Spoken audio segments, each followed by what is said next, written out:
Welcome back mga ropa, kwentuhan muna tayo. Pag-usapan natin na napaka-intense game sa pagitan ng kupunan ng New Orleans Pelicans kontra sa kupunan ng Los Angeles Lakers. Ngayon mga ropa, dito nga sa game na to ay talagang nagkabakbakan ng dalawang kupunan. Ang nangyari nga ay talagang crucial moment pa ang nangyari doon sa may dulo. Pero dito sa video na to mga ropa, papakita ko sa inyo, isa-isahin natin ang nangyari doon sa may fourth quarter. Sobrang gandang depensa kasi ang pinakita ng kupunan ng Lakers mga ropa, defense on display para sa akin mga ropa. Ito na yung isang quarter na kung saan ito na pinakamagandang depensa na ginawa ng Lakers sa buong season mga ropa so far this season. Umabot nga sa 8 puntos ang kalamangan ng Pelicans doon sa may dulo mga ropa sa may fourth quarter, pero sa uli nga ay nanalo pa ang kupunan ng Lakers dahil nga sa kanilang magandang depensa. At syempre mga ropa, dahil din sa kanilang mga clutch shots. Ngayon mga ropa, sobrang importante ng laro na to para sa kupunan ng Lakers dahil 6 seed nga sila mga ropa. Kailangan nilang i-secure ang top 6 spot para hindi na sila maglaro sa play-in tournament. At ang makakalaban pa nga nila sunod mga ropa ay ang kupunan ng Denver Nuggets, kaya kailangan nila magkaroon ng 3 times winning streak dito pagpunta nila at magdayo nila sa home court ng kupunan ng Denver. Halos 3-4 na linggo na nga lang mga ropa ay magsisimula na ang playoffs. Ngayon mga ropa, dito nga sa video na to, iisa-isa na tihimay-himay natin. Ito ang game analysis at breakdown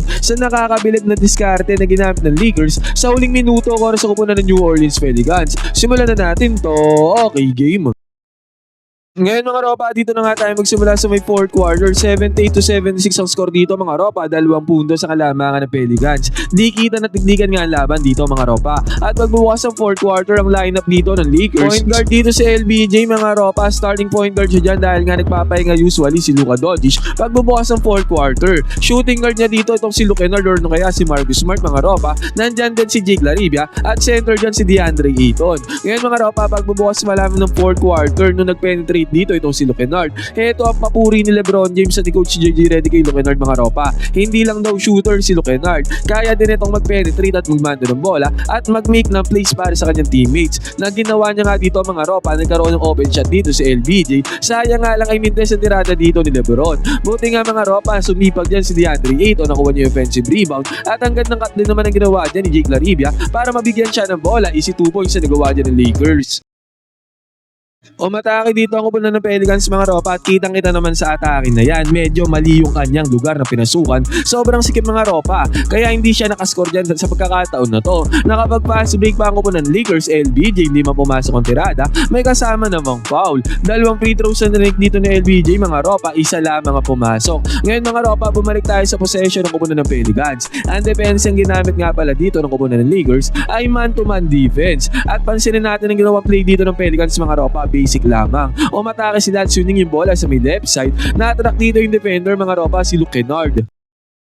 Sumunod niya si Luke Kennard mga ropa, tendency outcome yan, yung isang binabantayan ni Luke Kennard ay open na open. Si Saddiq Bey mga ropa, kaya pagka-kick out ng bola kay Saddiq Bey, konting space lang ang kailangan, pumukol na sa 3-pointer, pumasok ka agad yan, basket is good. Kita natin mga ropa, yung konting help lamang ni Luke Kennard sa may depensa ay nag-open up ka agad para magkaroon ng 3-pointer ang kupunan ng New Orleans Pelicans. Samantala, pumunta naman tayo sa possession dito ng kupunan ng Lakers. Sa defense ang ginamit naman dito ng kupunan ng Pelicans ay ang zone defense. Ngayon mga ropa, pansinin natin to, Marcus Smart ang may hawak ng bola. Si Jake Larivia mga ropa ay nagpunta dito sa may left side corner 3-pointer. Sumenyas na si Derek Quinn, nabantayan si Jake Larivia dun sa may left side mga ropa, kaya yung defender dito ni DeAndre Ayton ay pumesto dito sa may gitna kasi 2 players na ngayon yung kanyang binabantayan.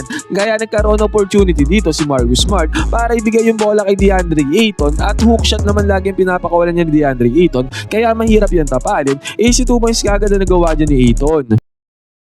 Nag-zone din dyan ang kupunan ng Lakers mga ropa, hayan kitang-kita natin sa rotation ng kanilang depensa. Pero mabagal na naging close-up ni LBJ kay DeJounte Murray mga ropa, kaya nagkaroon ng enough space, enough separation para pumukol ang 3-pointer. Pumasok naman yan. Samantala si Marcus Smart ay gumamit ng post move doon sa may ilalim, no help defense mga ropa. Yun nga lang, sayang hindi pumasok ang tirada dito ni Marcus Smart. Na technical foul naman dito si Luke Kennard mga ropa, kaya nagkaroon ng isang free throw dyan ang kupunan ng Pelicans. 85-81 pa din naman na score dito mga ropa, di kita na ng laban. Nag-turnover din dito ang kupunan ng Pelicans mga ropa at sa pagkakataon na to, dumaan yung defender ni Marcus Smart sa may ilalim ng screen kaya inatake yan ni Marcus Smart at top shot naman na na-convert dito ni Marcus Smart. At ito ang ganda na ng depensa dito ni Luke Kennard mga ropa pero kinarne pa rin siya dito ng opensa nitong si DeJounte Murray. At sa possession ng kupunan ng Lakers mga ropa, nung bumuka dito yung mga players ng Lakers na iwan si DeAndre Ayton na nag-iisa doon sa may paint. Pati yung mga defenders dyan mga ropa, 1-on-1 lang. Naman ang ginawa dito ni Luke Kennard para ibigay kaagad kay Ayton yung bola, 1-on-1 yan.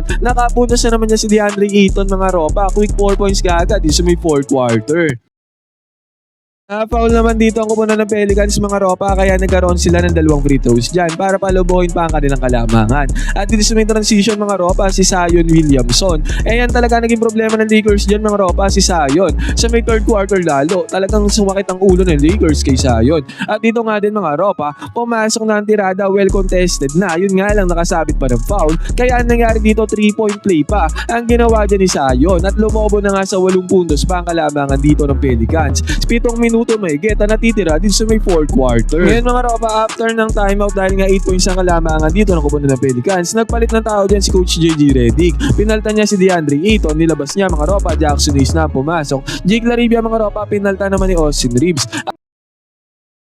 At mabilis ang pick and roll gameplay naman kaagad ang ginawa dito ng kupunan ng Lakers. Luka Doncic mga ropa, na-attract agad dito ang 2 defenders. Pati yung defender dito ni Jackson Hayes. Naghihintay na nga lang na pasa dyan si Jackson Hayes mga ropa at kitang-kita natin na receive naman ang bola. Walang closeout ang kupunan ng Pelicans doon sa may ilalim, hindi sumubok lumausap. Itong si Zion kaya dinakdakan sila harap-harapan dito ni Jackson Hayes. Perfectly executed. Pick and roll gameplay ang ginawa dyan ng kupunan ng Lakers. Samantala pumunta naman tayo sa depensa mga ropa. Heto, tingnan natin sa depensa na to. Talagang mahina ang depensa ni Luka mga ropa. Minsan maganda pero madalas mahina. Naiwanan kagad siya dito ng first step mga ropa samantalang yung closeout defense doon sa may lalim si LBJ pa. Isang mahina din ang depensa mga ropa. Kaya madali lang nakalayap dito ang Pelicans. Ang maganda dito sinuwerte sila. Nagmintes sa tirada dito ng Pelicans. Ngayon mga ropa, opensa na ang kupunan ng Lakers. Mabilisan lang mga ropa dito sa may transition offense. Hindi na pinaset up ng Lakers ang transition defense ng kupunan ng Pelicans. Agarang pumukol ng 3-pointer si Austin Reeves. Siyempre, good read ang ginawa dyan ni LBJ para ibigay yung bola kay Austin Reeves na nagresulta naman sa 3-pointer dito ni Austin Reeves. Quick 5-point swing ang ginawa dyan ng Lakers. At eto nga mga ropa, isa pa sa pakinabang, napakaganda nga ng ginawa ni Coach JJ Redick. Good analyzation ang kanyang ginawa sa paglabas niya kay DeAndre Ayton. Ang bumabantay pa nga dito kay Zion mga ropa sa may ibabaw ay itong si Jackson Hayes. Kung tutuusin mga ropa, parang mismatch diba kasi kayang-kayang iwanan niya ni Zion Williamson. Pero pag-atake dito ni Zion mga ropa, binutata ni Jackson Hayes. Ang atake dito ni Zion, napakagandang depensa niyan mga ropa, good stop kasi nga problema ng Lakers talaga si Zion lalo na ng 3rd quarter. Ang lakas kasi ni Zion mga ropa sa pag-atake niya. Hindi siya maawat ng Lakers pero dito mga ropa sa may 4th quarter lalo na si Jackson Hayes talagang pinigilan niya itong si Zion Williamson. At ang maganda nga dito mga ropa, nakapag-convert ng fast break ang kupunan ng Lakers, na foul dyan si LBJ. Ang nakakapanginayang lang dito mga ropa, 2 free throws ang minintis dito ni LBJ kaya 94-91 pa din ang score. Ngayon mga ropa, possession ulit ng kupunan ng New Orleans Pelicans. Nung una nga sinabi ko, ito na ang pinakamagandang quarter ng Lakers in terms of defense. Ngayon mga ropa, 1-on-1 lang LBJ at Saddiq Bey. Umatake dyan si Saddiq Bey mga ropa at kitang-kita natin ang active hands na ginawa din ni LBJ. Sinundot niya yung bola mga ropa, good defense na naman yan. Napunta na naman sa Lakers ang possession. Sayang nga lang mga ropa sa atake dito ni Austin Reeves. Hindi pa pumasok ang tirada dito ni Austin. Pero sa pagkakataon na to mga ropa, Zion Williamson ulit, tumatake na naman nga mga ropa. Sobrang aggressive nga niyan doon sa may ilalim doon sa may paint. Pero grabe talaga yung Jackson Hayes. Natawagan pa ng offensive foul, charging foul dito si Zion mga ropa. 2 magkasunod na stops na ang ginawa ni Jackson Hayes against kay Zion Williamson. Ngayon mga ropa, possession ng Lakers aggressively mga ropa. Ito malupit kay Marcus Smart, minsan wala to sa hulog. Dire-diretso dyan si Marcus Smart mga ropa, pero ang kinaganda nga dito kahit na wala sa hulog si Marcus Smart, maganda ang outcome. Na-foul nga siya dito mga ropa, 2 free throws ang kanya napasok. Kaya naging 94-93 na ang score.